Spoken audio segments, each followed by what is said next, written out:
Good morning to all of you. कैसे हैं आप सभी? उम्मीद करता हूँ आप सभी स्वस्थ हैं, मस्त हैं और अपनी तैयारी करने में व्यस्त हैं। इंग्लिश सीखने की इस जर्नी में आज हम थोड़ा सा और आगे चलते हैं। कल की क्लास में हमने टाइप ऑफ सेंटेंसेस को डिस्कस किया था कि सेंटेंसेस कितने टाइप्स के होते हैं। मैं चाहूँगा कि इस क्लास को स्टार्ट करने से पहले मैं थोड़ा सा पिछली क्लास का रिवीजन करा दूँ।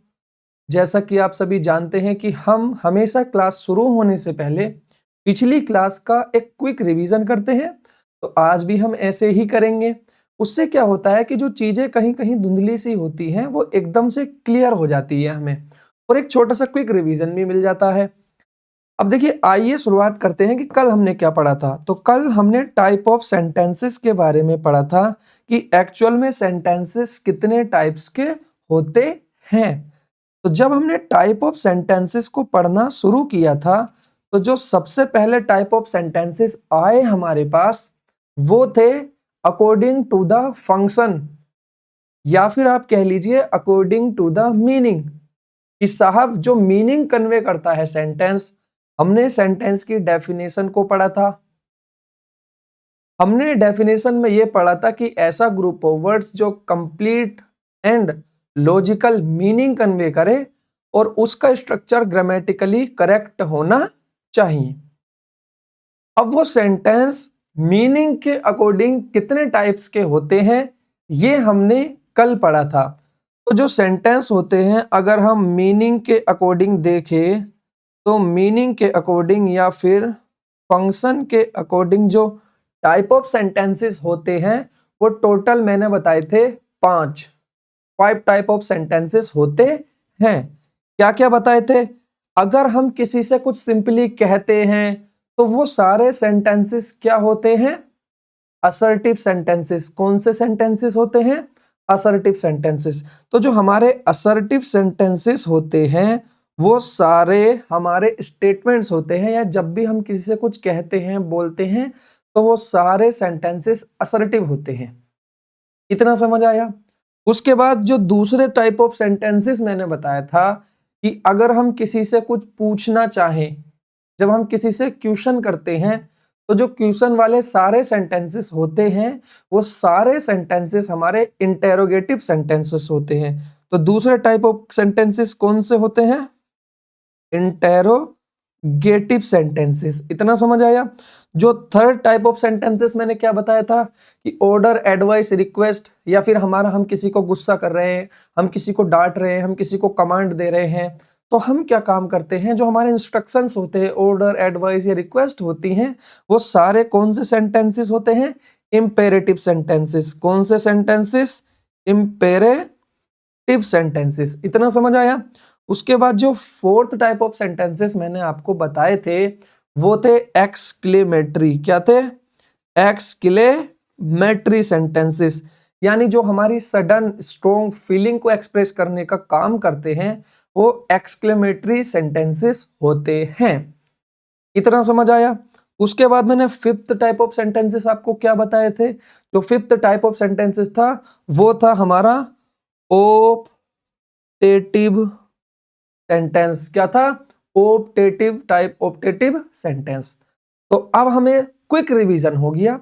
अब मैंने आपसे एक क्वेश्चंस डिस्कस किए थे। उन क्वेश्चंस में मैंने आपसे पहचानने के लिए बताया था कि इनमें से आप पहचानिए कौन असर्टिव है, कौन इंटेरोगेटिव है और कौन इंपेरेटिव है। तो आप 5 टाइप ऑफ सेंटेंसेस से पता लगा लेंगे कि कौन से टाइप ऑफ सेंटेंसेस है। अब मैंने आपको कल एक छोटी सी बात बताई थी कि जब भी आप क्वेश्चन मार्क कहीं देखो तो वो सारे सेंटेंसेस कौन से सेंटेंसेस होते हैं?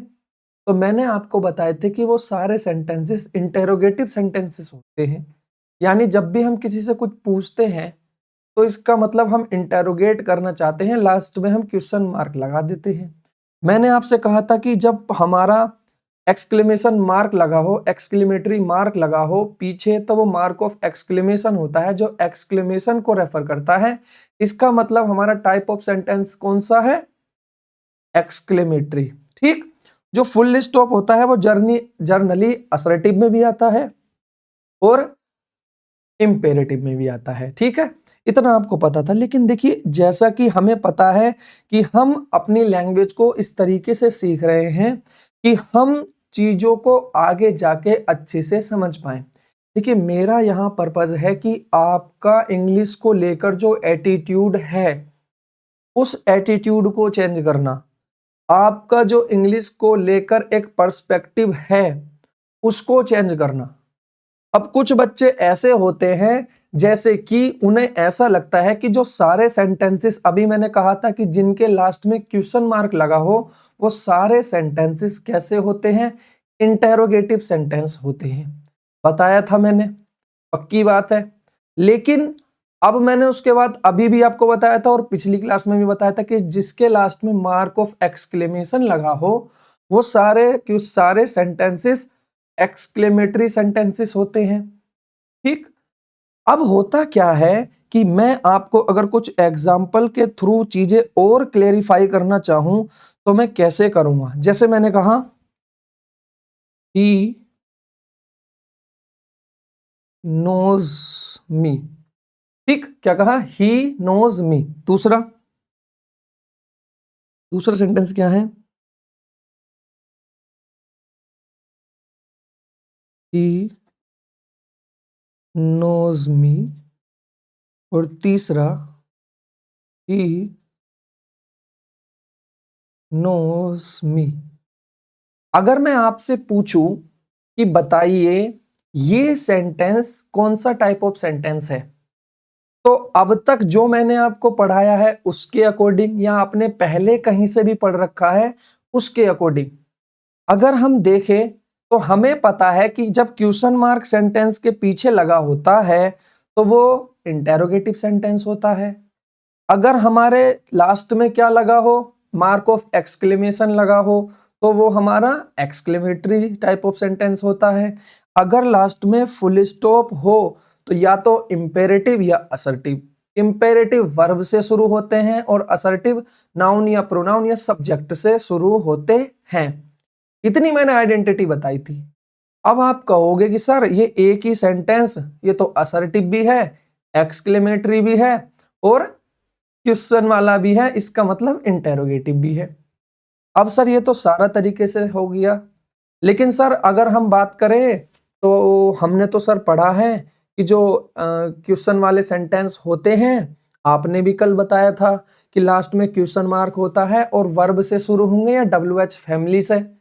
लेकिन ये तो नाउन से शुरू हो रहे हैं। या आपने पढ़ा होगा एक रूल कि हमेशा जो वर्ब होती है, ऑक्सिलरी वर्ब, वो सब्जेक्ट से पहले लिखी जाती है क्वेश्चन में, लेकिन यहाँ तो लिखी नहीं है, ऑक्सिलरी वर्ब ही नहीं है यहाँ पर। तो सर ये तो गलत हो गया, ये सेंटेंस ही नहीं है।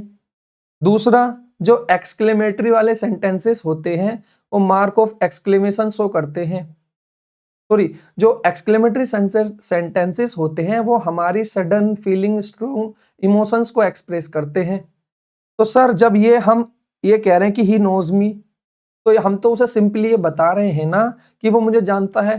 तो फिर ये सही हुआ सर उसके अकॉर्डिंग, ये गलत हो गया क्योंकि यहाँ पर कोई sudden feeling, strong feeling, emotion, feelings है ही नहीं।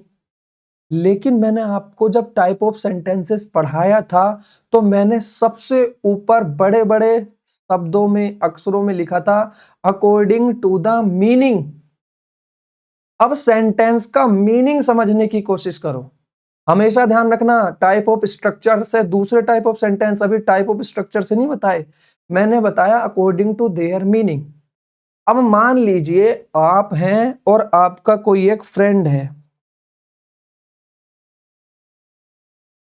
आप A फॉर अलबेला, ये B फॉर भूपेंद्र। अब आप दोनों बातें कर रहे हो। अब आप दोनों में बातें करते हुए, जैसे मैंने आपसे कहा था कि जब भी हम कन्वर्सेशन करते हैं तो उसमें 3 चीजें इन्वॉल्व होती है। पहला बोलने वाला, दूसरा सामने जो सुन रहा है सुनने वाला। जैसे मैं हूं, मैं बोल रहा हूं तो मैं स्पीकर हुआ, आप सुन रहे हो, आप मेरे लिसनर हुए।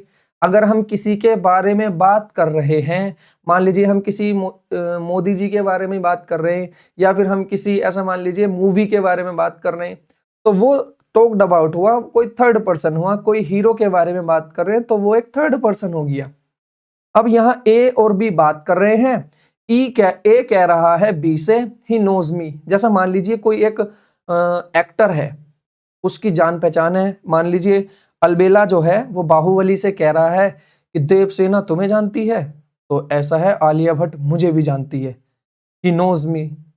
तो यहाँ पर सॉरी सी आएगा, बट एक सिनेरियो ले रहा हूं मैं। जैसे मान लीजिए वो किसी एक्टर के बारे में ही बोलेगा कि तुम्हें तो अगर देवसेना जानती है तो मुझे कटप्पा जानता है, ही नोज मी, वो मुझे जानता है। तो अब यहाँ पर सिचुएशन जो है हम सिंपली बता रहे हैं कि ही नोज मी, अगर तुम्हें देवसेना जानती है तो मुझे कटप्पा जानता है, ही नोज मी। हमने कटप्पा के लिए थर्ड पर्सन के लिए यूज कर लिया ही नो मी, ही नोज मी, ठीक।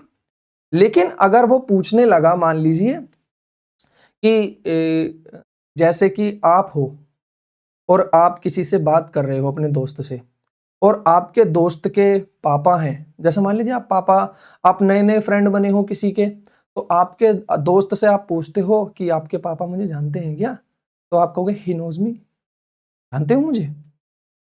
अब देखिए मीनिंग स्ट्रक्चर वही है, ही नोज मी, जानते हैं वो मुझे। लेकिन यहां पर जो हम ये स्टेटमेंट यूज कर रहे हैं वो किस लिए यूज कर रहे हैं, वो हम यूज कर रहे हैं इसलिए, यहां हम असर्टिव सेंटेंसेस का ही यूज कर रहे हैं पूछने के लिए कि ही नोज मी, जानते हैं वो मुझे। अब अगर हम बात करें थर्ड वाले सेंटेंस की, तो थर्ड वाला सेंटेंस है ही नोज मी। अब जैसे मान लीजिए कोई एक बड़ा सा एक्टर है, आप और आपके दोस्त जो है वो खड़े हैं और वो एक्टर निकला हुआ जा रहा है। जैसे मान लीजिए आप किसी को भी अपना आइडियल मानते हैं, आप जिसे भी अपना मानते हैं सब कुछ, या आप मान लीजिए कि आपके लिए आप जिसकी भी आप पूजा करते हो या कुछ भी है, आपके लिए जो भी एक लवेबल पर्सन है, आप उसे देखकर ऐसा मान लीजिए कि आप और आपका दोस्त कहीं खड़े हैं, जैसे ये अलबेला और बाहुबली कहीं खड़ा है। अब एक थर्ड पर्सन वहां से निकला हुआ जा रहा है जिसे अलबेला बहुत ही ज्यादा मतलब उसकी इज्जत करता है, रेस्पेक्ट करता है, और वो इस अलबेला की तरफ को हाथ हिलाए और बोले कैसे हो, तो अब वो कह रहा कि ही नोज मी, मुझे जानते हैं वो, देखा तुमने, अभी देखो मेरी तरफ हाथ हिला गए थे, ओ वाओ इतनी अच्छी बात है यार, मुझे नहीं पता था कि यार इतना बड़ा आदमी मुझे भी जानेगा, ही नोज मी भाई, तो मुझे जानते हैं यार वो, देखो यार कितने आश्चर्य की बात है। तो यहाँ पर जब हम यहाँ पर जो हम एक्सक्लेमेशन दिखा रहे हैं, जो आश्चर्य दिखा रहे हैं, वही आश्चर्य हम एक असर्टिव स्टेटमेंट से दिखा रहे हैं। तो मीनिंग के अकॉर्डिंग ये भी जस्टिफाइबल है और ये हमारा एक्सक्लेमेटरी सेंटेंस है, और मीनिंग के अकॉर्डिंग ये भी हमारा जस्टिफाइबल है और ये हमारा क्या है, इंटेरोगेटिव सेंटेंस है। अब देखिए आप लोग सोच रहे होंगे कि क्या सर आज तक तो हमने गलत ही पढ़ा था। तो देखिए मैं जो यहाँ आपको इंग्लिश सिखाने आया हूं ना, हो सकता है देखिए अभी आपको ये चीजें ना थोड़ी सी क्या, ये चीजें तो बिल्कुल ही सर से उतर के चली गई होंगी, जिनको समझ आ गई है अच्छी बात है। आप बस पेशेंस बनाए रखें, बस आपको बैठ के सुनना है, आपको कुछ नहीं करना, लेक्चर्स देखने हैं, बस ध्यान लगा के देखने हैं। आपका लैंग्वेज को लेकर जो भी नजरिया है सारा तहस नहस करके एक नई चीज की शुरुआत करूंगा, एक नए कंसेप्ट की बिल्डअप करूंगा, एक नए कंसेप्ट को आपके अंदर तो मुझे पैदा करना ही है।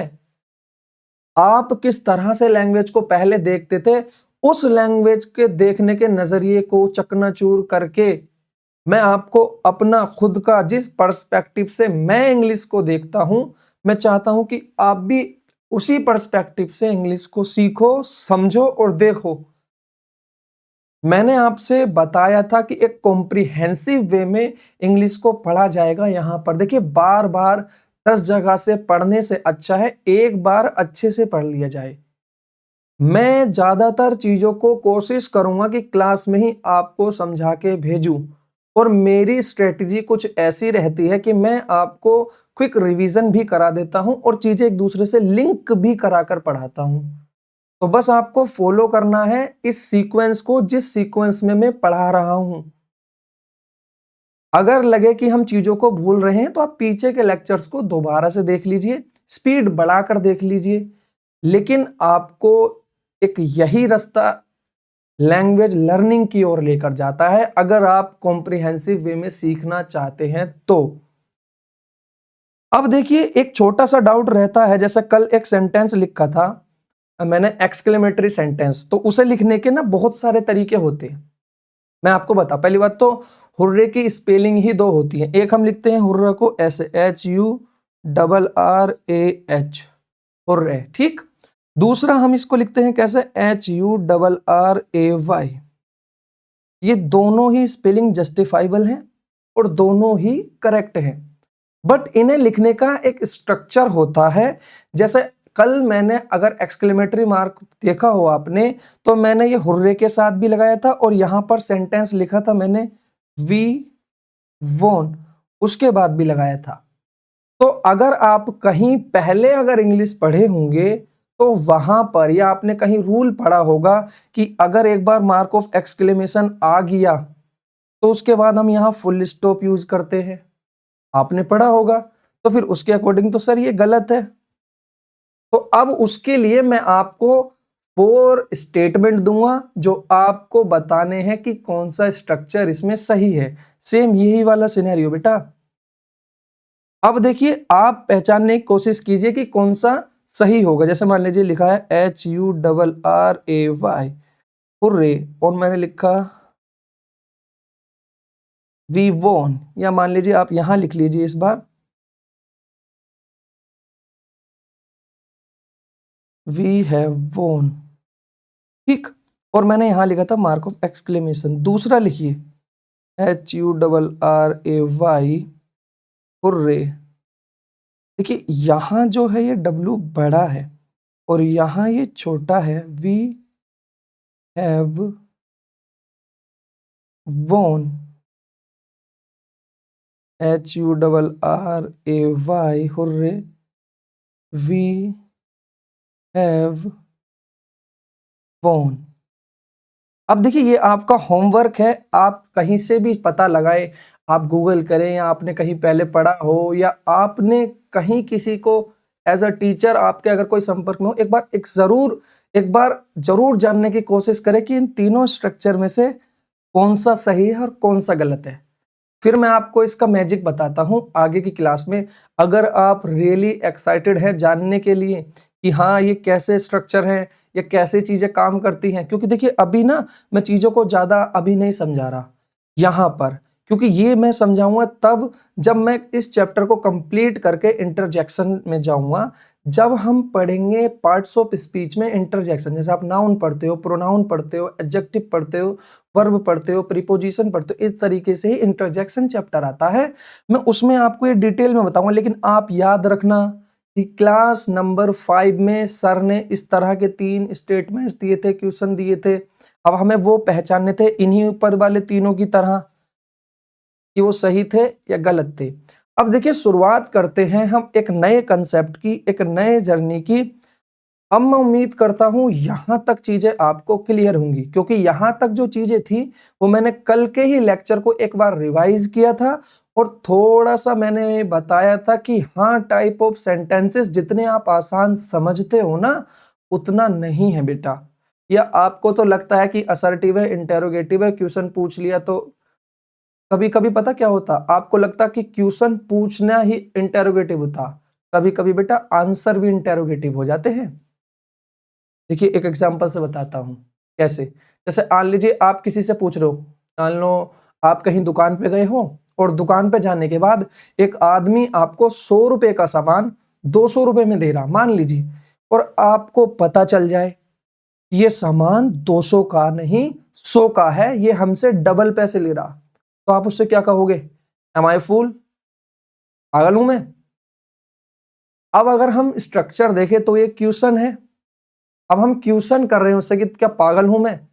अगर जो ये हम क्वेश्चन कर रहे हैं अगर वो कह देगा हाँ तो हम उससे मान थोड़ी लेंगे कि हाँ मैं पागल हूं, या हम यहाँ पर कुछ जानना थोड़ी चाहते हैं, यहाँ पर हम उससे क्वेश्चन थोड़ा ही पूछना चाहते हैं, यहाँ हम उसे बता रहे हैं सिर्फ पागल हूं क्या मैं जो तुम्हें 100 रुपए फालतू दे जाऊंगा।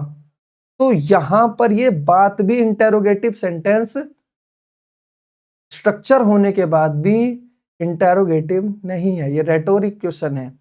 अब देखिए मैं आपको ना अभी उलझाऊंगा नहीं, मैं आपको दोबारा से जब हम पढ़ेंगे नेक्स्ट लेवल पर चीजों को जाकर के, आगे जब हम क्लासेस डिस्कस करेंगे तो मैं आपको आगे जाके फिर से इन चीजों को एक एक चीज को डिटेल में पढ़ाऊंगा। आइए अब शुरुआत करते हैं आज के कंसेप्ट की, और उस कंसेप्ट का नाम है कॉन्स्टिट्यूएंट्स ऑफ अ सेंटेंस, कि एक सेंटेंस के कॉन्स्टिट्यूएंट्स क्या होते हैं। अब देखिए कॉन्स्टिट्यूएंट्स वर्ड का मतलब क्या होता है। अगर हम इस वर्ड का मतलब जानने की कोशिश करें तो इस वर्ड के डिफरेंट डिफरेंट मीनिंग होते हैं।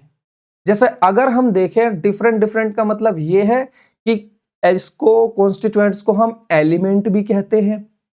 कॉन्स्टिट्यूएंट्स मतलब आप समझ लिए हिंदी में तत्व। लेकिन अगर हम आसान भाषा में समझें तो कॉन्स्टिट्यूएंट्स का मतलब होता है कि कोई ऐसी चीज जिससे मिलकर के कुछ बना है। जैसे आप सभी को पता है कि जो हम हैं वो 5 तत्वों से मिलकर बने हैं, आग, पानी, वायु या जो भी आप समझते हो वो। समझ में आया या नहीं आया?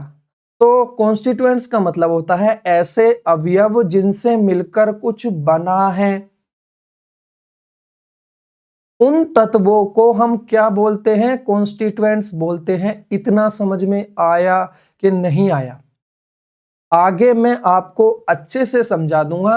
अभी कॉन्स्टिट्यूएंट्स का मतलब आपको सिर्फ इतना समझना है कि कॉन्स्टिट्यूएंट्स का मतलब होता है कॉन्स्टिट्यूएंट्स का मतलब होता है कि कोई वो चीज, बेसिक चीज, जिससे एक कंप्लीट बेसिक चीज जिससे मिलकर के कुछ बना है।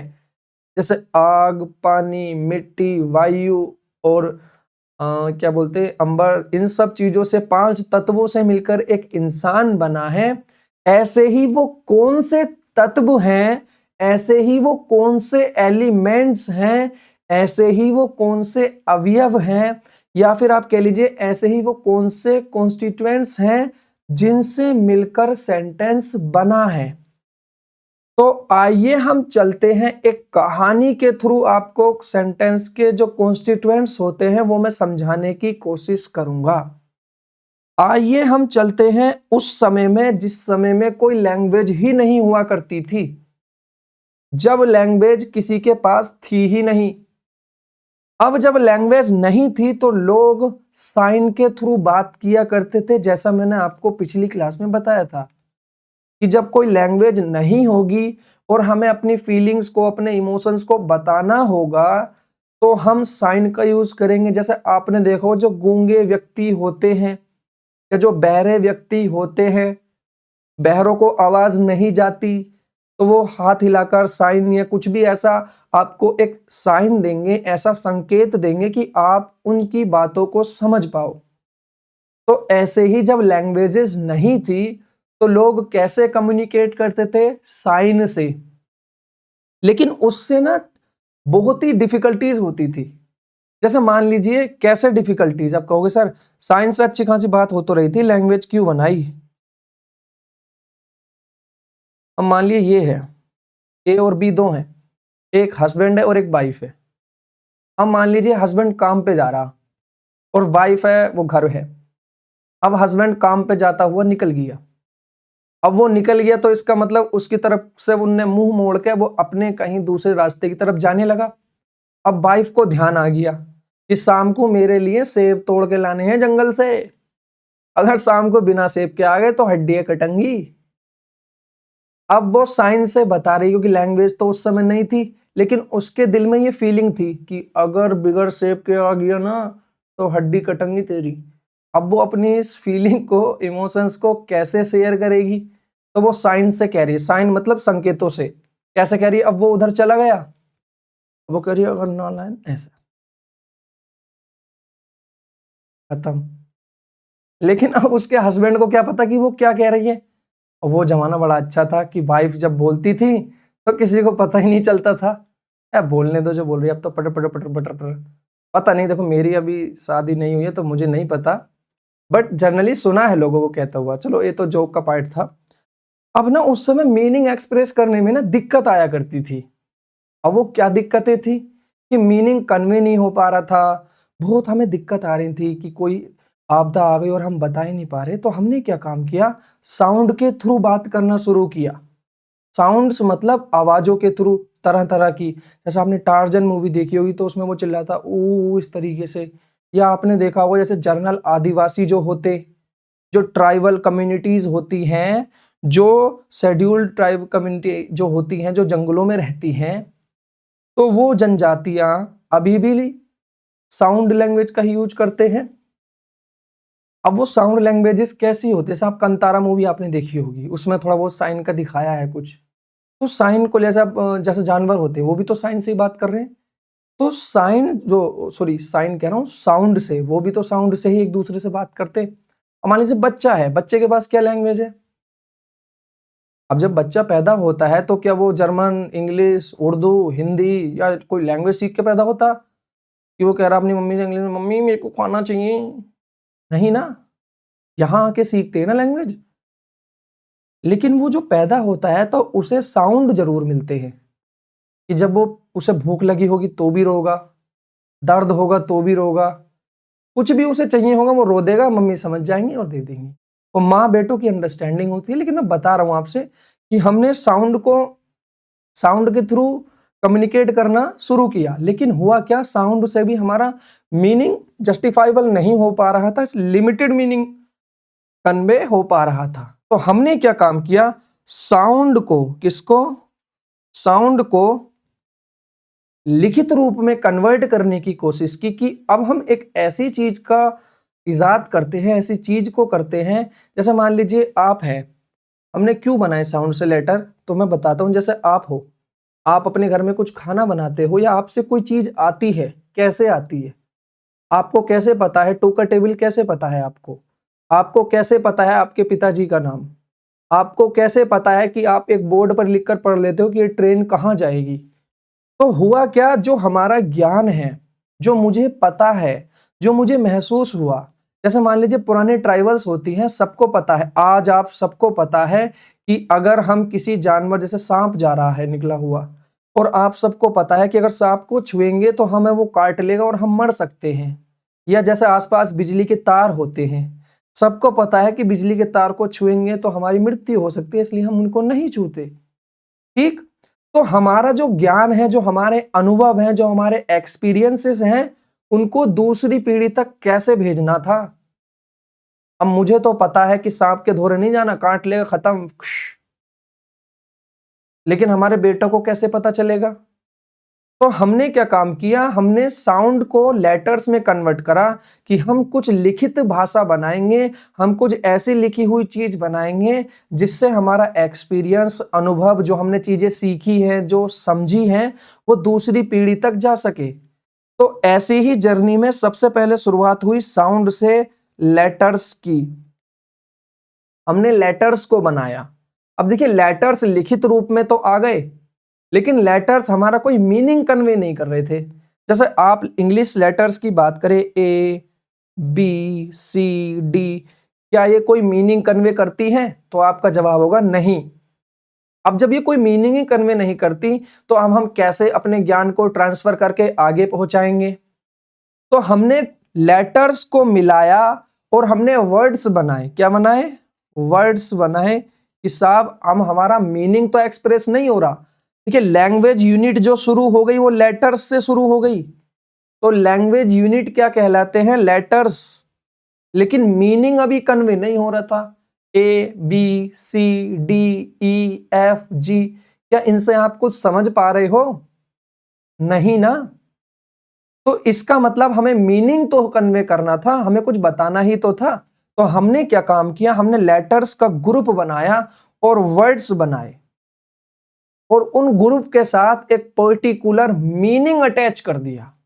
जैसे मान लीजिए उस समय में हमने सी उठाया, ए उठाया और टी उठाया, लेटर्स में से इसका ग्रुप बनाया और इसके साथ एक जानवर का मीनिंग अटैच कर दिया कि कैट, मतलब ये जानवर जिसे हम आज बिल्ली के नाम से जानते हैं। इतना समझ आया? जैसा मान लीजिए, आपको क्या लगता है कि कैसे बने हैं? जैसे आप, अभी आपके टाइम पे गूगल है, लेकिन क्या अपने परदादा के टाइम पे गूगल था? तो गूगल क्या है? गूगल एक नाउन है, एक सर्च इंजन का नाम है। तो हमने जी उठाया, डबल ओ उठाया, डबल उठाया, जी उठाया, एल उठाया, ई उठाया, हमने इनको अटैच कर दिया और इसके साथ एक मीनिंग अटैच कर दिया कि साहब इस ग्रुप ऑफ वर्ड का मतलब है ये, और इस ग्रुप ऑफ लेटर्स का मतलब है ये। तो ऐसे ही हमने लेटर्स के ग्रुप बनाए और उनको क्या बनाए? हमने उनसे वर्ड बनाए, और वर्ड का अपना मीनिंग था, कुछ पर्टिकुलर नहीं था, सम मीनिंग। यानी हमने कैट तो समझ लिया, लेकिन कैट से आपको क्या पता चला? सिर्फ इतना पता चला कि बिल्ली है कोई। अब वो माई कैट है, आपकी कैट है, मेरी कैट है। जैसे मैंने कहा फादर, अब आपको तो पता है कि ये फादर की बात चल रही है, पिताजी की बात चल रही है। अब वो किसके फादर हैं, क्या है फादर? अब हमें क्या काम करना था? हमें कुछ और मीनिंग देना था। तो मैंने बता दिया, जैसे मैंने कहा फादर, पिताजी। तो अब पूछे कि दो जने आपस में बात कर रहे हैं, पिताजी। किसके पिताजी, मेरे या आपके? तो मुझे वहां पर एक चीज को और इंक्लूड करना पड़ेगा, एक वर्ड और ऐड करना पड़ेगा, जिसे मैंने बोला माई। जैसे मान लीजिए मैंने बोला माई, अब ये पूरा वर्ड बना माई फादर। अब यहां वर्ड को हमने बनाया, वर्ड को मिलाया, वर्ड्स के ग्रुप बनाए और उनसे हमने तैयार की फ्रेजेस। क्या तैयार की? फ्रेजेस। यानी ग्रुप ऑफ वर्ड्स जो थे वो फ्रेजेस थे, और इन फ्रेजेस का मीनिंग पर्टिकुलर था। कैसा था? पर्टिकुलर। वर्ड का मीनिंग सम, कुछ मीनिंग था उनका, कुछ मीनिंग कंप्लीट नहीं था। लेकिन हमने ग्रुप ऑफ वर्ड्स को जब मिलाया, फ्रेजेस को बनाया, तो हम अगर देख रहे हैं तो हम यहां देखें तो ये एक फ्रेज बन के तैयार हो गई। Group of words is called phrase. ये फ्रेज बन गई और इस फ्रेज का पर्टिकुलर मीनिंग है। पर्टिकुलर मतलब एग्जैक्ट, पर्टिकुलर मतलब एग्जैक्ट मीनिंग है कि मेरे पिताजी। इतना समझ आया? अब जो ये मीनिंग है ये एज अ यूनिट काम कर रहा है, कि हम यहां करेंगे my father is a teacher. तो यहां पर my father as a unit काम कर रहे हैं। तो हमेशा ध्यान रखना, जो फ्रेजेस होती हैं वो वर्ड से मिलकर बनी होती हैं, उनका मीनिंग पर्टिकुलर होता है, और वो सम वो एक यूनिट की तरह एक्ट करती हैं। इतना समझ आया? हमने फ्रेजेस से बनाई क्या, कि हमने बहुत सारी फ्रेजेस जोड़ ली और उनसे बनाई फिर क्लाउजेस। क्या बनाई? क्लाउजेस। और क्लाउजेस के बाद हमने क्या तैयार कर लिया? सेंटेंस। तो आपने इस छोटे से स्ट्रक्चर में समझ लिया कि सबसे पहले साउंड्स हुआ करते थे, साउंड्स को हमने लिखने की कोशिश करी, लिखित में हमने उनको इन्वॉल्व किया, तो बने लेटर्स, हो गई लैंग्वेज की शुरुआत। फिर लेटर्स का ग्रुप हमने बनाया, लेटर्स को मिलाया, हमने बनाए वर्ड्स। वर्ड्स का अपना कुछ मीनिंग था।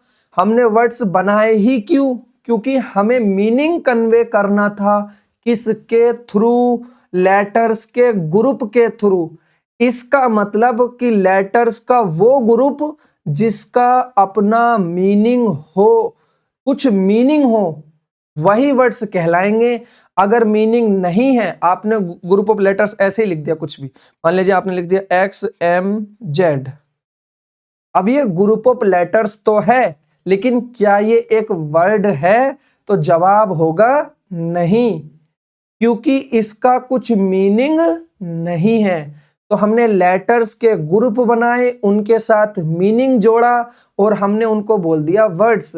वर्ड्स का कुछ मीनिंग था, कोई पर्टिकुलर मीनिंग नहीं था। लेकिन जब हमें पर्टिकुलर मीनिंग चाहिए था तो हमने बहुत सारे 1 2 3 वर्ड्सों को हमने जोड़ा और हमने उन ग्रुप ऑफ वर्ड से क्या बनाई? फ्रेजेस। फ्रेजेस का अपना पर्टिकुलर मीनिंग था, मीनिंग है उनका पर्टिकुलर, और वो एज अ होल काम करती हैं, एज अ यूनिट काम करती हैं। फिर हमने फ्रेजेस के थ्रू बनाई क्या? क्लाउजेस। क्लाउजेस जो होती हैं मैं आपको एक्सप्लेन करूंगा, और क्लाउजेस से फिर हमारा बन के हो गया सेंटेंस तैयार, और सेंटेंस से फिर हमने स्पीच, फिर हम कितनी भी अब तो बुक्स लिख दो, आप जहां भी देखोगे हर तरफ आपको सेंटेंस ही सेंटेंस देखेंगे, कोई बुक पढ़ोगे उसमें भी सारे सेंटेंसेस हैं, हर चीज है। तो ये लो हमारी लैंग्वेज हो गई बनके तैयार। उम्मीद करता हूं यहां तक आपको समझ में आया होगा। अब आपको ये पता चल गया कि जो हमारी लैंग्वेज है वो sound, letters, words, phrases, clauses इन सब से मिलकर बनी है। क्या कहा मैंने कि जो हमारी लैंग्वेज है, जो हमारी लैंग्वेज है वो इनसे तो बनी है, लेकिन अभी हम यहां पर सेंटेंस के साथ डील कर रहे हैं। तो इसका मतलब कि एक सेंटेंस हमारा sound, letters, words, phrases and clauses and sentences, तो हमारा लेटर्स से मिलकर, वर्ड, फ्रेजेस, क्लाउजेस से मिलकर बना है सेंटेंस। अब हमें पता है कि इनका कोई मीनिंग लेटर्स का नहीं होता। साउंड हम पढ़ते हैं प्रोनाउंसिएशन में, वोकैबुलरी में हम पढ़ेंगे, लेकिन जो लेटर्स होते हैं इनका कोई मीनिंग ही नहीं होता, तो हम इनको नहीं पढ़ेंगे। अभी ग्रामर में साउंड्स को पढ़ेंगे, वोकैबुलरी में लेटर्स को हम नहीं पढ़ेंगे क्योंकि हम इन्हें अच्छे से जानते हैं। तो इसका मतलब कॉन्स्टिट्यूएंट्स ऑफ द सेंटेंस जो मेजरली और मेन हैं वो सिर्फ 3 हैं। कितने हैं? 3। पहला कौन सा है आपका? वर्ड्स, दूसरा फ्रेजेस और तीसरा क्लाउजेस। इसमें भी जो सबसे इंपॉर्टेंट है वो कौन सा कॉन्स्टिट्यूएंट्स है? वर्ड्स। इसका मतलब हमारा सेंटेंस किन 3 चीजों से मिलकर बना है? मेनली वर्ड से, फ्रेजेस से, क्लाउजेस से। तो अब हमें कॉन्स्टिट्यूएंट्स ऑफ द सेंटेंस में इन्हीं को पढ़ना है कि वर्ड्स क्या होते हैं, फ्रेजेस क्या होती है और क्लाउजेस क्या होती है। उम्मीद करता हूं यहां तक की बातें आपको क्लियर होंगी। देखिए, लैंग्वेज को अगर आप इस तरीके से सीखोगे तो सच मायनों में आप एकदम ऐसी अंडरस्टैंडिंग डेवलप्ड कर लोगे। देखिए, कुछ बच्चों को ना जब चीजें ना थोड़ी सी डिफिकल्ट होने लगती है, हालांकि मुझे लगता नहीं है कि चीजें डिफिकल्ट हो जाएंगी, क्योंकि जो मैं आपको तरीका यूज कर रहा हूं पढ़ाने में वो इतना यूनिक और कॉम्प्रिहेंसिव है कि आपको, अगर आप सच में एक सीरियस लर्नर हैं और आप एक्चुअल में एक एक्टिव लर्नर हैं और आप वाकई चाहते हैं कि आप लैंग्वेज को समझ पाएं, सीख पाएं, तो ये तरीका आपके लिए द बेस्ट तरीका होगा और ये आप भी अच्छे तरीके से जानते हो। और ईमानदारी की बात यह है कि इससे अलग और इससे अच्छा इफेक्टिव तरीका हो ही नहीं सकता। आप कैसे भी लैंग्वेज को सीख लें, आप सीख लेंगे टूटा फूटा या जैसा भी हो सकता है, एडवांस भी सीख लें, बट एक कॉम्प्रिहेंसिव लर्निंग जो आपकी आएगी ना वो इन्हीं चीजों से आएगी। देखिए, अभी तक मैंने आपको कुछ रटने को बोला, आपको मैंने कोई रूल दिया या कुछ ऐसी चीज दी कि चाहो इसे रट लो, इसे याद करके आओ, नहीं। मैं आपको जो लैंग्वेज है ना एक्चुअल में इसे ना एक कहानी के थ्रू समझा रहा हूं। एक्चुअल में लैंग्वेज है क्या, कैसे इसके साथ डील करना है, तो बोरिंग तो होनी ही नहीं चाहिए। फिर भी अगर आपको लग रही है तो थोड़ा सा शुरू में आपको अटपटा लगेगा, बट उससे निराश नहीं होना, डिस्करेज नहीं होना। आपको मेहनत करनी है, आपको कोशिश करनी है कि आप अपना पर्सपेक्टिव मेरे तरह लाएं। देखिए, मैं अगर यहां हूं, मान लो चलो यहां भी हूं, मैं यहां हूं, तो आप मेरे जैसे बनने की कोशिश करें कि हम सर के जैसा सोचेंगे इंग्लिश में। अब बहुत से बच्चों को डाउट होगा कि सर हम कब तक ऐसी इंग्लिश सीख जाएंगे, या हम कब तक सिलेबस कंप्लीट करेंगे, या हम कब ऐसे समझेंगे। हमारे मन में तो ये पहले से विचार ही नहीं आते थे, हम तो ऐसे सोचते नहीं थे इंग्लिश को, हम तो बस रूल याद कर लिए या हमने कुछ याद कर लिया, हम तो ये समझते थे इंग्लिश में तो बड़ा याद करना पड़ता है। लेकिन यहाँ तो मैं कुछ याद करने के लिए दे ही नहीं रहा आपको। तो ठीक है, याद करना बनता है, वोकैबुलरीज आप याद कर सकते हो, वर्ब याद कर सकते हो, वर्ब की फॉर्म्स याद कर सकते हो, बट जो चीजें एक्चुअल में एक कॉम्प्रिहेंसिव और इजी वे में समझी जा सकती हैं तो उनको समझने की ही कोशिश करो। रटने से काम नहीं चलेगा। आपने 10th में इतना रटा था, 12th में इतना रटा था, या आपने पिछली बार एग्जाम के लिए कितना रटा था, कितनी चीजें याद है आपको, लेकिन जो आपने एक बार सरसरी निगाहों से भी देख ली थी और समझी थी तो वो आज भी आपको याद है। तो देखिए वापस से आते हैं हम अपने टॉपिक पे। मैंने पढ़ा था कॉन्स्टिट्यूएंट ऑफ ए सेंटेंस की, एक सेंटेंस के क्या कॉन्स्टिट्यूएंट्स होते हैं। हमने बताया कॉन्स्टिट्यूएंट्स का यहाँ मतलब होता है कि जो सेंटेंस है वो किन चीजों से मिलकर बना है। तो जो हमारा मेनली सेंटेंस है वो वर्ड से, फ्रेजेस से और क्लाउजेस से मिलकर बना होता है। यानी अब हमें कॉन्स्टिट्यूएंट्स ऑफ द सेंटेंस में वर्ड, फ्रेजेस और क्लाउजेस के बारे में पढ़ना है। यहां तक समझ आया? वर्ड्स क्या थे? उनका अपना कुछ मीनिंग था, कुछ ही था, ज्यादा नहीं। फ्रेजेस क्या थी? उनका मीनिंग पर्टिकुलर था और एज अ यूनिट काम कर रही थी। और क्लाउजेस को मैंने कहा था मैं आगे डिस्कस करूंगा। अब देखिए इसी लर्निंग में मैं अब आपको क्या समझाता हूं कि groups of letters which have some meaning. अभी मैंने आपको क्या बताया था कि जो ग्रुप ऑफ लेटर्स होते हैं उनका जो अपना कोई मीनिंग होगा उसको ही हम क्या बोलेंगे? वर्ड बोलेंगे, वर्ड्स बोलेंगे। जैसे मान लीजिए एक बहुत ही प्यारे कंसेप्ट के साथ मैं आपको चीजें समझाऊंगा। देखिए आप ना चीजों को समझने की कोशिश कीजिए, बस ज्यादा प्रेशर मत लीजिए कि हम कैसे याद करेंगे सर, इतना कैसे समझेंगे हम चीजों को। नहीं, आप इतना बर्डन मत लीजिए अपने ऊपर, सब ठीक होगा। बस आपको through out the class active रहना है, इंगेज रहना है। हो सके तो नोट्स बना लीजिएगा, वरना टेलीग्राम चैनल पे जो मैं ये लिखता हूँ सारा, ये सब कुछ आपको टेलीग्राम चैनल पे मिल जाएगा और टेलीग्राम चैनल की लिंक डिस्क्रिप्शन में है। आप जाइए, जब क्लास कंप्लीट होगी डिस्क्रिप्शन में जाके आप टेलीग्राम चैनल ज्वाइन करें, वहां सीक्वेंसेस बाय क्लास की पीडीएफ डली है। अगर हो सके तो खुद से नोट्स बनाएं छोटे छोटे, या फिर आप इन पीडीएफ में से देख करके नोट्स वाली में से तब नोट्स बना ले, लेकिन अपने नोट्स जरूर बना ले। ऐसा ना हो कि पीडीएफ फोन में रखी रह जाए। आइए शुरुआत करते हैं। जो मैं आपको समझाना चाहता था वो मैंने कहा ग्रुप ऑफ लेटर्स। अब मैंने लेटर्स का ग्रुप बनाया और उसका एक सम मीनिंग अटैच कर दिया तो वो बन गया हमारा वर्ड। इतना मैंने समझाया था। जैसे मान लीजिए मैंने लिखा ए उठा लिया और क्या उठाए, फिर ई और टी उठा लो, इतना उठा लो, ठीक है। अब हम इनसे वर्ड बनाने की कोशिश करते हैं। तो पहला वर्ड बनेगा क्या? मान लो, चलो इसे ही ले लो, ए ई टी ले लो। फिर अगर मैं बोल तो ए टी ई ले लो, ठीक। उसके बाद मान लो फिर हम टी ए ई ले लो। उसके बाद मान लो हम टी ई ए ले लो।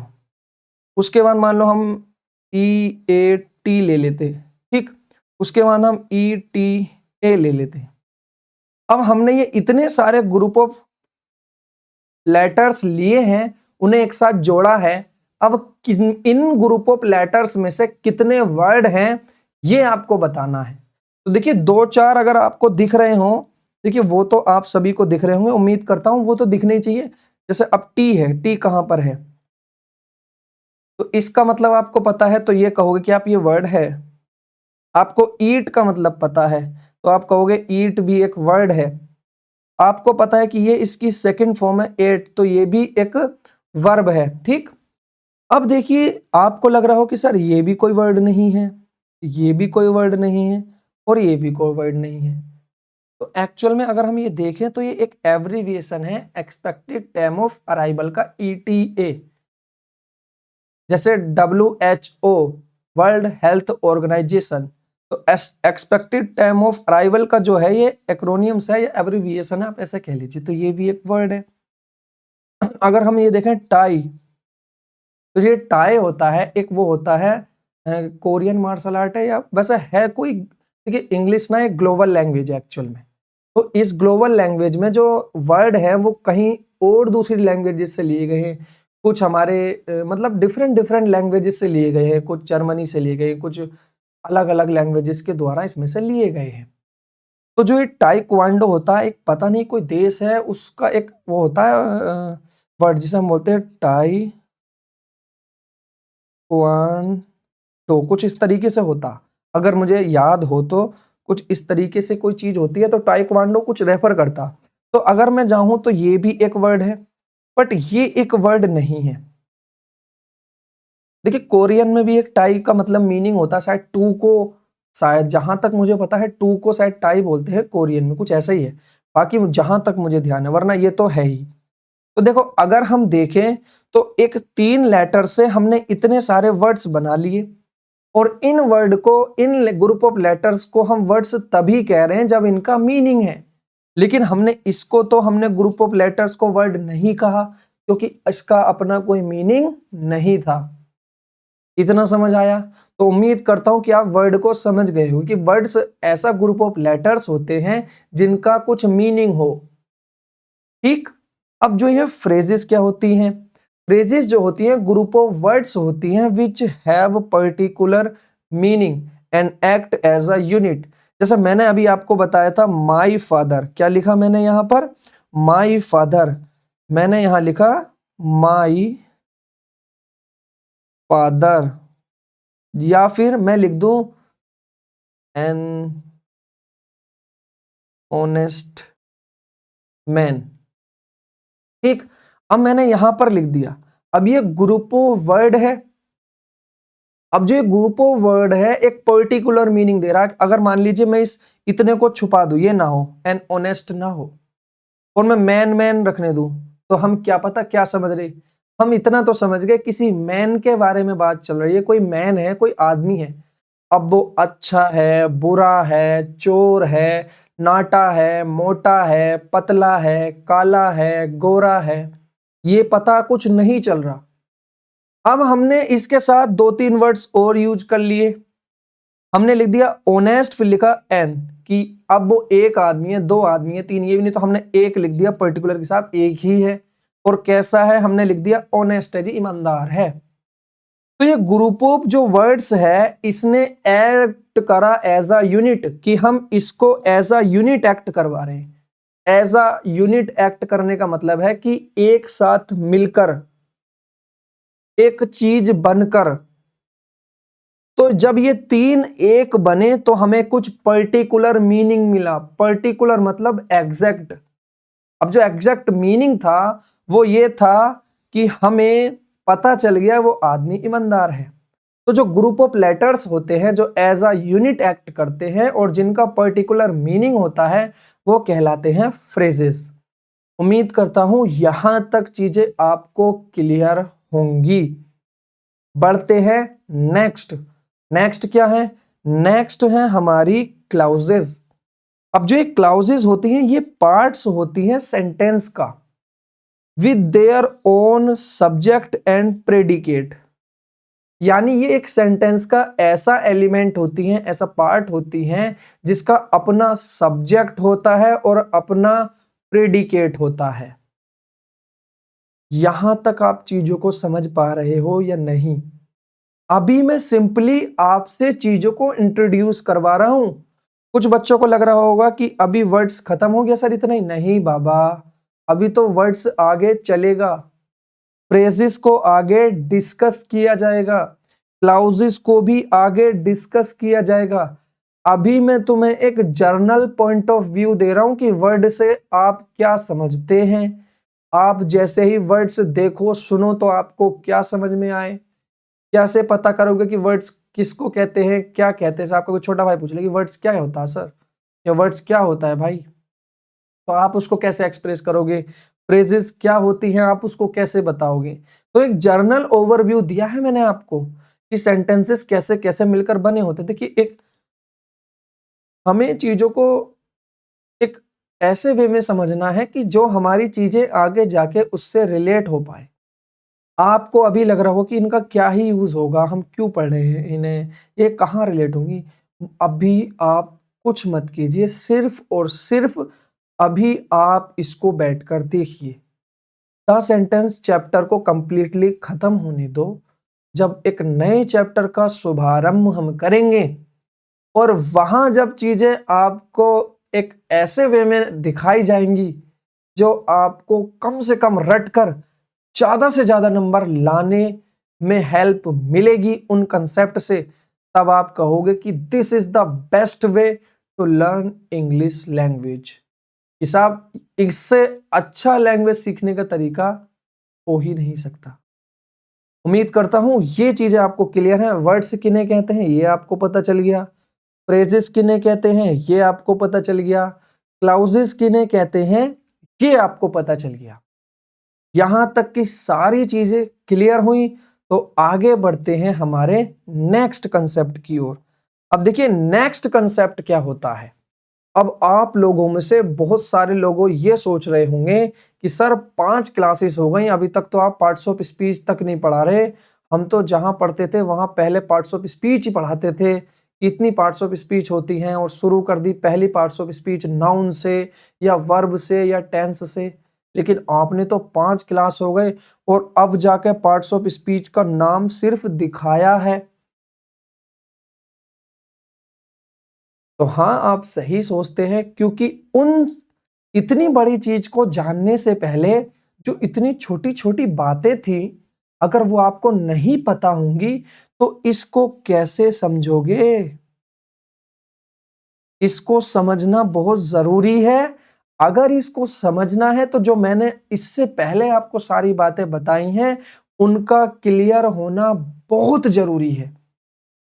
अगर वो आपकी बातें क्लियर नहीं होंगी तो आपको पार्ट्स ऑफ स्पीच सीखने में दिक्कत आएगी। आप सीखोगे, बार बार उनको भूलोगे, आप उनको रटोगे, बार बार भूलोगे, आप सिली मिस्टेक्स करोगे, आपको चीजें आती होंगी लेकिन कंफ्यूजन रहेगा कि यार ये भी है इसका आंसर, ये भी है, मैंने तो ये भी पढ़ा था, मुझे तो ये भी ठीक लग रहा, मुझे तो ठीक लग रहा।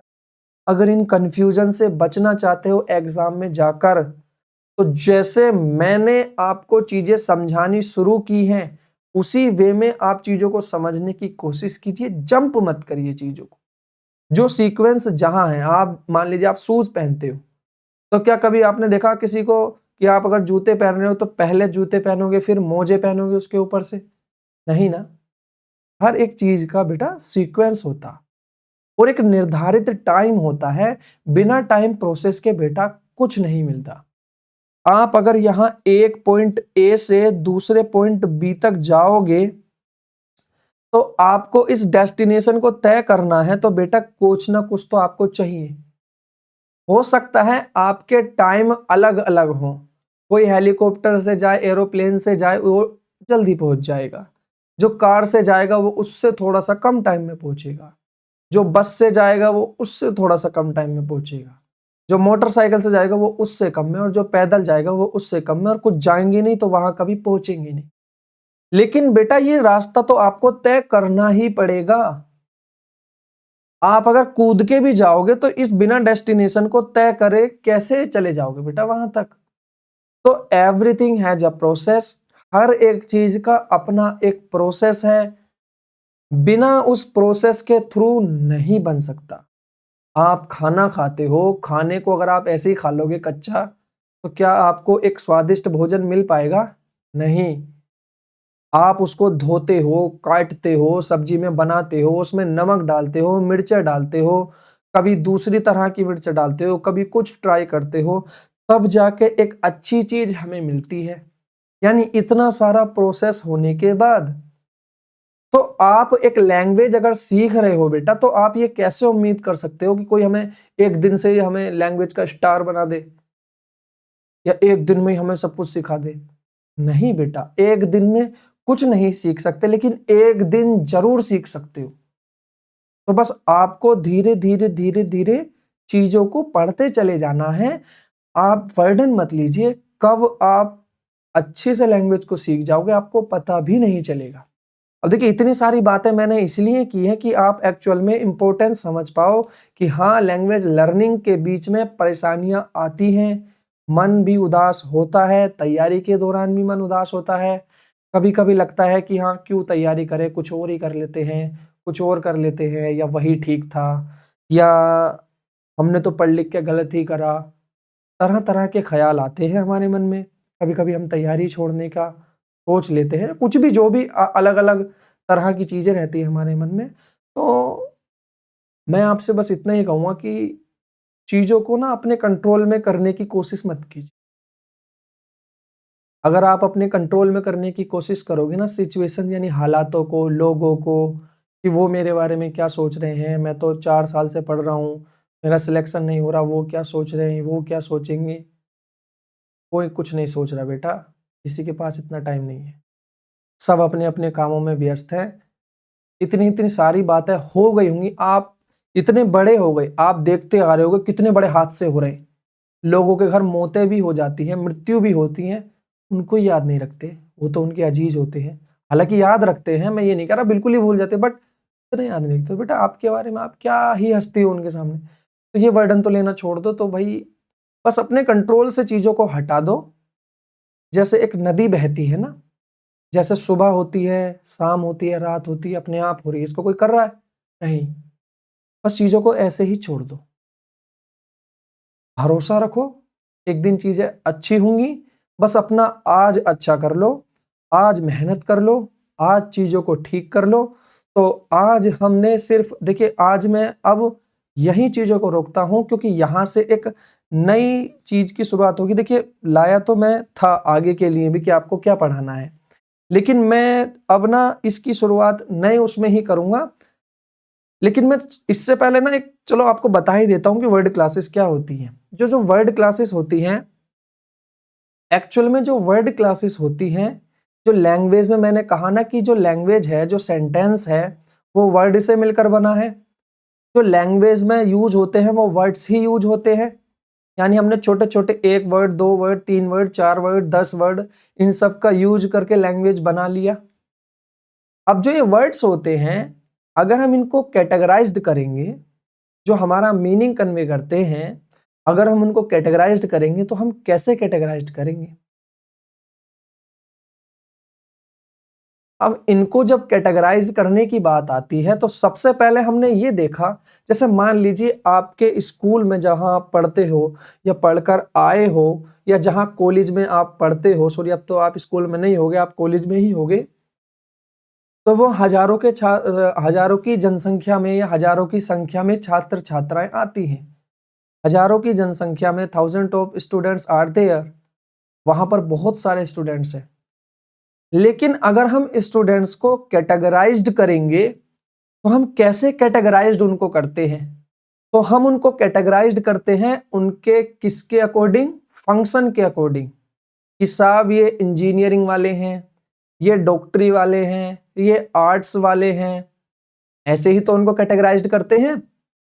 जैसे मान लीजिए आप ना एक तरीके से मैं आपको सिचुएशन देता हूं, जैसे मान लीजिए आप इतने सारे दोस्त हैं, आप अपनी क्लास में मान लीजिए जब आप 12th करा होगा या आप अभी 12th में हो या जिस भी क्लास में आप हो अभी, आप बहुत सारे 10-5 दोस्त हो, आपने उनको अलग अलग कैटेगराइज्ड कर दिया कि भाई मान लीजिए आप कहीं कैंप में गए हैं, आपने एक को सफाई का काम दे दिया, आपने एक को किसी और चीज का काम दे दिया, आपने किसी और चीज का काम दे दिया, आपने किसी को किसी और चीज का काम दे दिया। अब आपको पता है कि जहां हम पिकनिक पर गए हैं, उस पिकनिक पे 4 तरह के कामों की जरूरत है। मान लीजिए कि वहां पर 4 तरह के कामों की जरूरत है, तो आपने 4 कैटेगरी बना ली कि साहब पहली कैटेगरी का ये काम करेंगे, दूसरी कैटेगरी का ये काम करेंगे, तीसरी कैटेगरी के ये काम करेंगे और चौथी कैटेगरी वाले ये काम करेंगे। आपने दोस्तों के टोटल 4 क्लासेस कर दी, 4 कैटेगरी बना दी कि आपका काम है ये, आपका काम है ये, आपका काम है ये, आपका काम है ये। ऐसे ही इंग्लिश के अंदर, अब इसी एग्जाम्पल को लेकर उतर जाओ इंग्लिश के अंदर।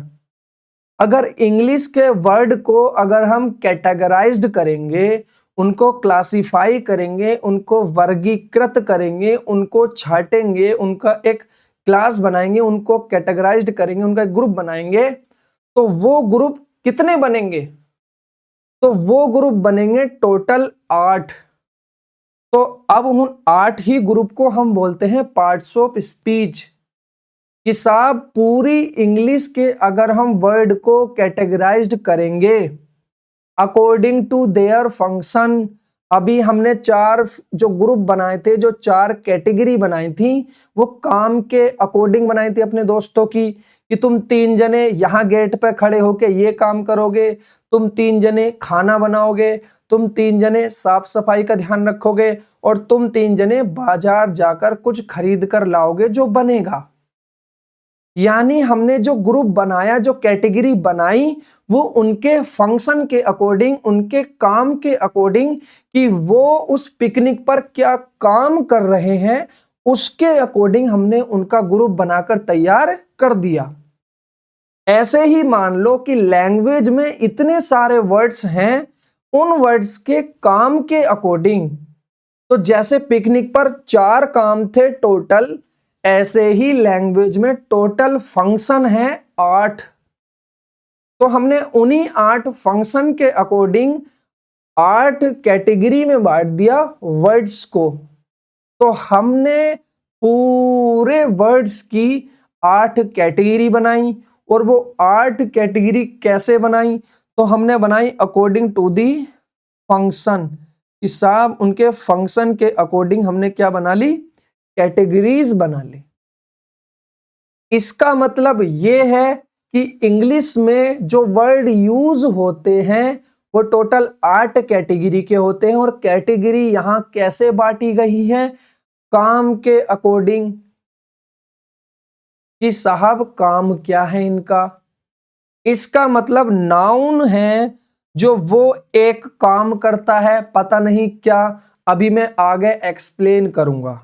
सिर्फ आपको इतना ध्यान रखना है कि नाउन का अपना एक काम है, प्रोनाउन का अपना एक काम है सेंटेंस में, और ये सिर्फ अपना काम करेगा, इसे दूसरे से मतलब नहीं है। और एडजेक्टिव का काम अपना है, और वर्ब का काम अपना है, और एडवर्ब का काम अपना है, और प्रीपोजिशन का अपना एक काम है, और कंजंक्शन का अपना एक काम है, और इंटरजेक्शन का अपना एक काम है। इतना समझ आया?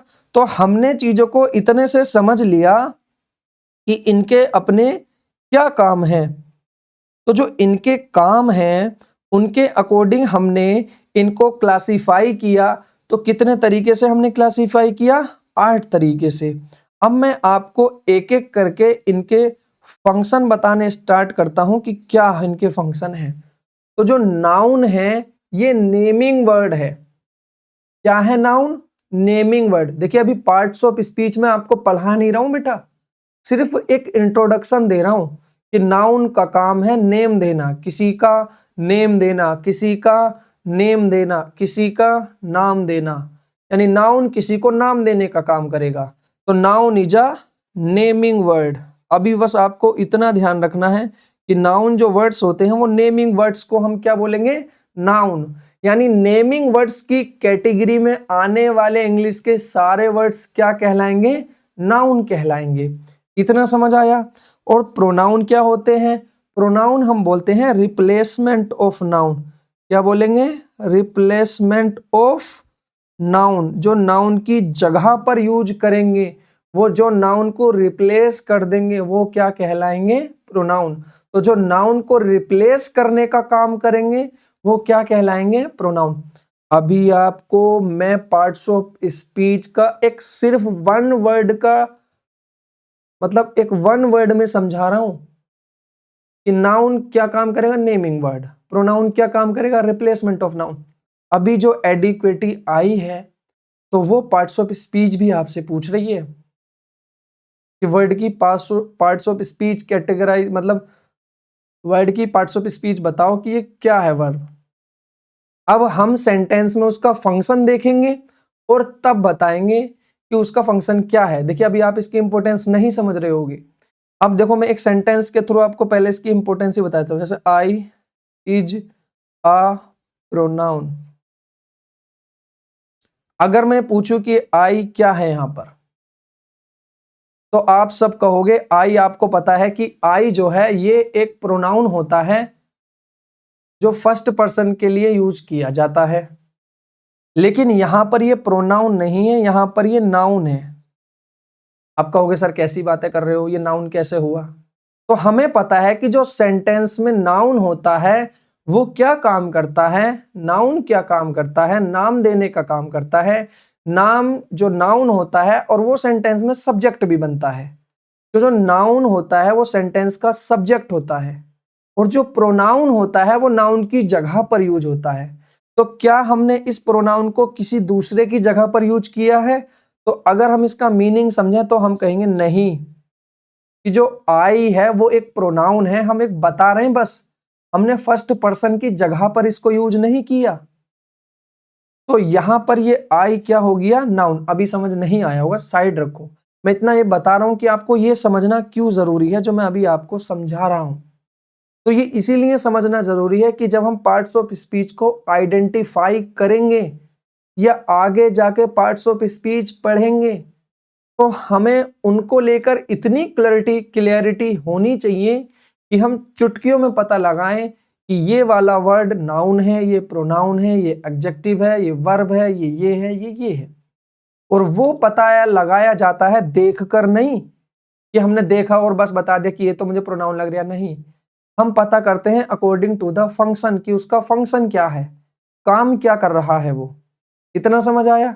तो एडजेक्टिव क्या होते हैं, ये होते हैं डिस्क्रिप्शन। क्या होते हैं ये, डिस्क्रिप्शन।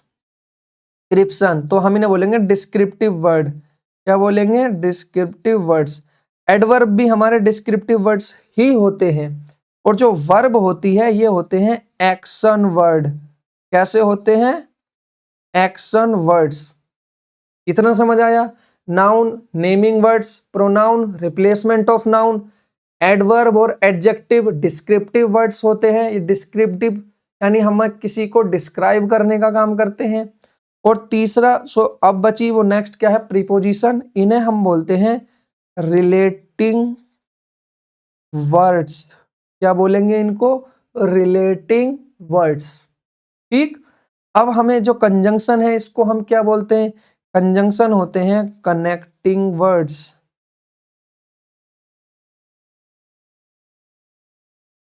ठीक। और जो इंटरजेक्शन होते हैं वो होते हैं sudden expression of our feelings. ठीक। Sudden expression of our feelings कि जो छोटे छोटे वर्ड्स जैसे हुर्रे, अलास, ओह, वाओ, ये सारे छोटे छोटे वर्ड्स जो होते हैं जो हमारी सडन स्ट्रॉन्ग फीलिंग को एक्सप्रेस करने का काम करते हैं वो इंटरजेक्शन में आते हैं। तो हमने पार्ट्स ऑफ स्पीच को समझा कि पार्ट्स ऑफ स्पीच होती है वर्ड्स की टोटल 8। कैसे कैसे होती हैं, उनके फंक्शन के according. Noun, pronoun, adjective, verb, adverb, preposition, conjunction और interjection. Nouns naming words, pronoun replacement of noun, adjective और एडवर्ब डिस्क्रिप्टिव वर्ड्स होते हैं, यानी ये किसी को डिस्क्राइब करने का काम करते हैं। डिस्क्रिप्शन का मतलब होता है डिटेल देना, किसी के बारे में हमें डिटेल ऐड कर देना, उसके मीनिंग में कुछ थोड़ी सी बात और ऐड कर देना। उसके बाद प्रीपोजिशन होते हैं रिलेटिंग वर्ड्स, जो दूसरे वर्ड को किन्हीं दूसरे वर्ड से रिलेट करेंगे वो कहलाएंगे प्रीपोजिशन। और एक होते हैं connecting words. Connecting words connect करने का काम करते हैं। जैसे अगर मैं पूछूं रिलेट और कनेक्ट में सर क्या अंतर है, तो रिलेट और कनेक्ट में मैं अंतर बताऊंगा। जैसे आप जो है दीवार पर सीढ़ी लगा लेते हो, तो हमने उस दीवार से समझिए उस पर रख लिया है चीजों को, दीवार पे सीढ़ी लगा ली तो उससे रिलेट हो गई, मतलब इस तरीके से आप समझ लीजिए। वैसे अब क्या समझाऊं, थोड़ा अटपटा तो है बट चलो। लेकिन जैसे आपने ट्रेन देखा होगा, ट्रेन का एक डब्बा दूसरे डब्बे से एकदम कनेक्ट होता है, जुड़ा होता है। तो ऐसे ही हो सकता है, शायद ये इतना मीनिंग क्लेरिफाई नहीं करवाया होगा रिलेटिंग का और कनेक्टिंग का। बट आप इतना याद रखिए कि जब हम दूसरे वर्ड को दूसरे वर्ड से रिलेट करते हैं तो उनको रिलेट करने के लिए जैसे बिचौलिया नहीं होता, तो बिचौलिया क्या काम करता कि एक नया रिश्ता लेकर के आता है और दूसरे नए वाले रिश्तों उनका रिलेशन बनवा देता। लेकिन जो पंडित जी होते वो 7 फेरे लेकर बिल्कुल कनेक्ट कर देते, स्वाहा कि तुम्हारा काम हो गया। तो आप मान लीजिए बिचौलिया होता है वो रिलेट करवाता है, और जो पंडित जी होते हैं वो आते हैं वो एकदम कनेक्ट करवाते हैं, जन्मों जन्मों का संबंध। अब तो कनेक्ट हो गए, तुम मेरे मैं तेरा, और अब चलो आओ गाना गाते हैं। तो वो वाला, अरे तो चलो ये मजाक का पार्ट था एक। बट आपको इतना ध्यान रखना कि जो प्रीपोजिशंस होती हैं वो रिलेटिंग वर्ड्स वालों, जो रिलेटिंग वर्ड्स होते हैं वो प्रीपोजिशन, जो कनेक्टिंग वर्ड्स होते हैं वो कंजंक्शन, और जो sudden expression of our feelings के वर्ड जो होते हैं वो कहलाते हैं इंटरजेक्शन। उम्मीद करता हूं कि एक वर्ड में अभी पार्ट्स ऑफ स्पीच आपको पता चल गई। अब ये सिर्फ इंट्रोडक्शन है पार्ट्स ऑफ स्पीच का, कुछ नहीं है। यहां तक आपको चीजें समझ आई होंगी उम्मीद करता हूं। लेकिन हम अपने एग्जाम पॉइंट ऑफ व्यू से वर्ड्स ऑफ क्लासेस ऐसे नहीं पढ़ेंगे, हम उनको पढ़ेंगे दूसरे तरीके से। और वो तरीका क्या होगा, हम नेक्स्ट क्लास में उसको डिस्कस करेंगे। और यहां से अब हमारे एग्जैक्ट सिलेबस की जो एक पहली यात्रा होगी वो शुरू होगी। तो जो हम पार्ट्स ऑफ स्पीच को पढ़ेंगे, और या जिसे हम कैटेगरीज ऑफ वर्ड्स भी बोल देते हैं या वर्ड क्लासेस भी बोल देते हैं, कल को हम उन्हें एक इफेक्टिव वे में पढ़ने की कोशिश करेंगे। और हम कैसे पढ़ेंगे, तो पहली जो कैटेगरी हम बनाएंगे उनको बोलेंगे हम प्राइमरी वर्ड क्लासेस या प्राइमरी कैटेगरीज ऑफ वर्ड्स, और दूसरी होंगी सेकेंडरी। ठीक, सेकेंडरी की स्पेलिंग मिस्टेक शायद मैंने लिख दिया जल्दी में। तो जो ये सेकेंडरी होती हैं, प्राइमरी और सेकेंडरी, कौन कौन सी प्राइमरी होती हैं, कौन कौन सी सेकेंडरी होती हैं, ये जानेंगे हम नेक्स्ट क्लास में। आज के लिए इतना ही, बाकी बातें कल मिलते हैं नेक्स्ट वीडियो में। तब तक अपना ख्याल रखना, बाय बाय, टेक केयर। तो हम याद रखना, मिलते हैं।